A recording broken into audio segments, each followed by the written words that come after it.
agar hidup damai dan bahagia di dunia ini.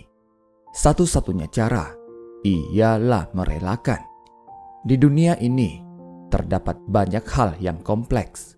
Setiap orang memiliki pendapat dan pandangan yang berbeda-beda.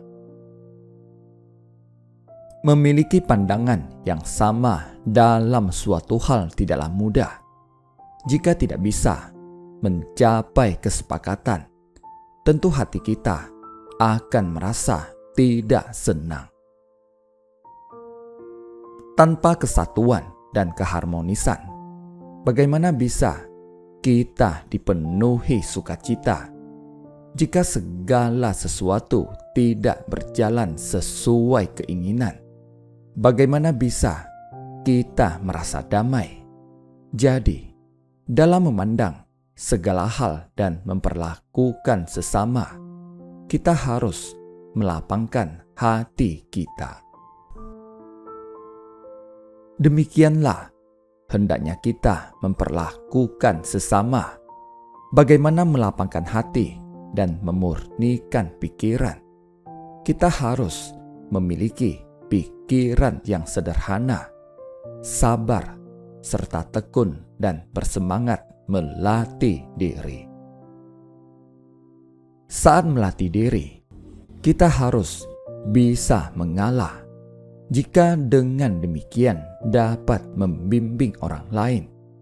Jika orang lain benar, kita harus menghormati mereka. Jika mereka salah, kita harus bersungguh hati dan melapangkan hati untuk membimbing mereka. Inilah yang harus kita pelajari. Jika sesama manusia dapat saling mengalah dan saling membimbing, tentu semua orang akan dipenuhi sukacita. Melatih kesabaran dan melenyapkan kebencian. Suatu hari, setelah mengumpulkan makanan, Buddha berjalan ke dalam hutan dan duduk untuk makan. Seusai makan, beliau duduk bermeditasi sejenak. Saat bermeditasi, beliau mendengar suara orang-orang berselisih di vihara.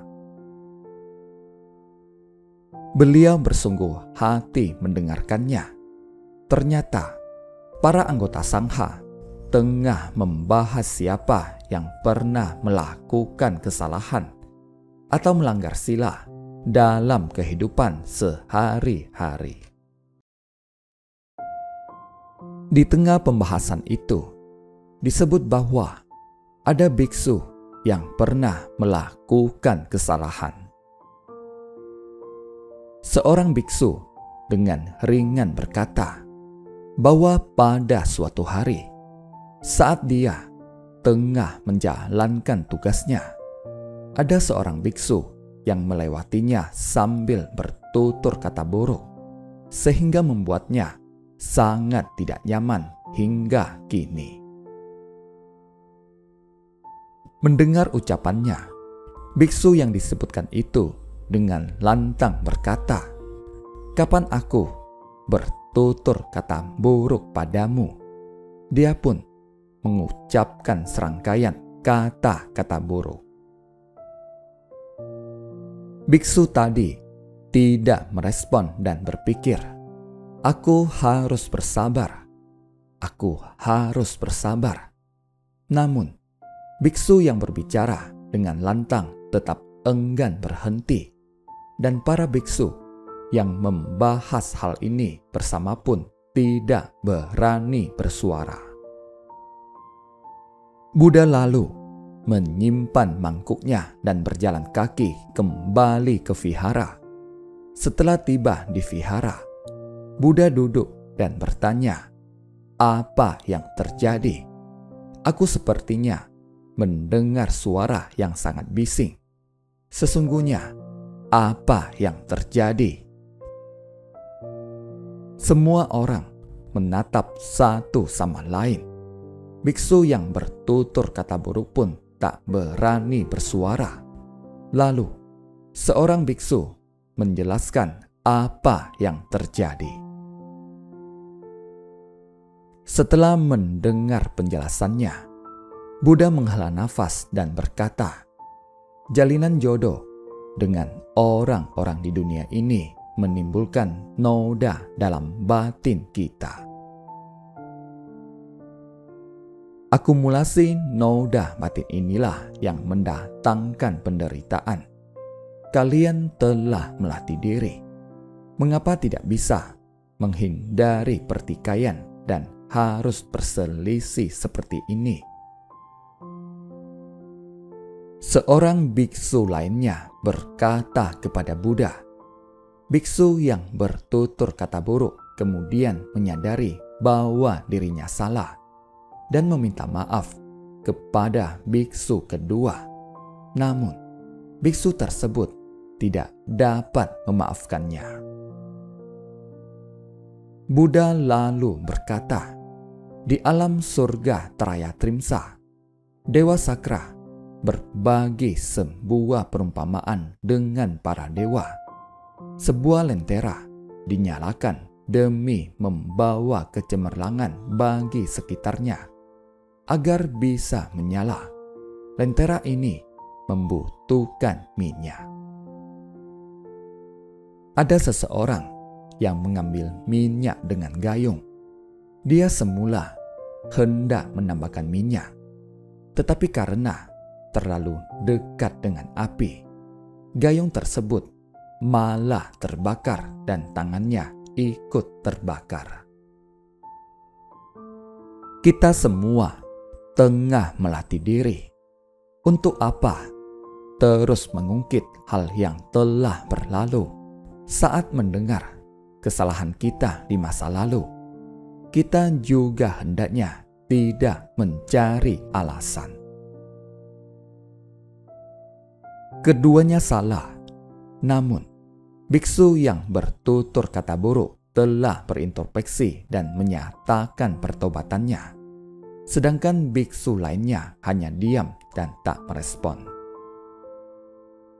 Jika seseorang telah datang ke hadapan kita dan menunjukkan penyesalannya, kita hendaknya memaafkannya. Mengapa engkau enggan memaafkannya? Mendengar penjelasan Buddha, biksu yang enggan memaafkan berpikir, benar, bertutur kata buruk adalah kebiasaan buruk. Jika enggan berubah, itu adalah masalahnya. Aku telah lama menyimpan kerisauan ini di dalam hati dan kembali mengungkit hal ini sekarang sehingga menimbulkan perselisihan. Aku mengerti sekarang dan menerima permintaan maafnya. Demikianlah perselisihan ini terselesaikan. Bukankah manusia zaman sekarang juga seperti ini? Masa lalu biarkanlah berlalu. Mengapa saat melihat orang yang tidak kita sukai, kita masih membangkitkan rasa dendam dan benci, merasa tidak senang, dan enggan berinteraksi dengan mereka? Ini membuat kita merasa tidak damai. Ini bagaikan menyalakan api untuk membakar batin kita sendiri. Demikianlah orang yang tidak memiliki kesabaran. Orang yang tidak berpikir terlebih dahulu saat menghadapi masalah akan sulit menjaga pikiran mereka dan mudah membangkitkan kebencian dan kemarahan. Kedua biksu dalam kisah tadi telah lengah dalam pelatihan diri mereka. Jika bersungguh hati dalam keseharian, mereka hendaknya segera memperbaiki tabiat buruk mereka di masa lalu. Namun, mereka terus menyimpan noda batin. Inilah yang disebut tabiat. Menyimpan noda batin dan tidak bersungguh hati berarti tidak tekun dan bersemangat melatih diri. Berhubung tidak memahami kebenaran di dunia, mereka sering membangkitkan kegelapan batin. Mereka berdua sama. Kedua biksu yang merupakan anggota sangha pada zaman Buddha pun bisa seperti ini. Pikirkanlah, apakah kita juga pernah demikian? Jika pernah, kita harus segera menenangkan pikiran kita dan lebih bersuka cita. Dengan hati yang lapang dan pikiran yang murni, kita akan merasa tenang dan bahagia. Jika bisa demikian, kita akan memiliki kondisi batin yang hening dan menakjubkan. Terima kasih, semoga bermanfaat.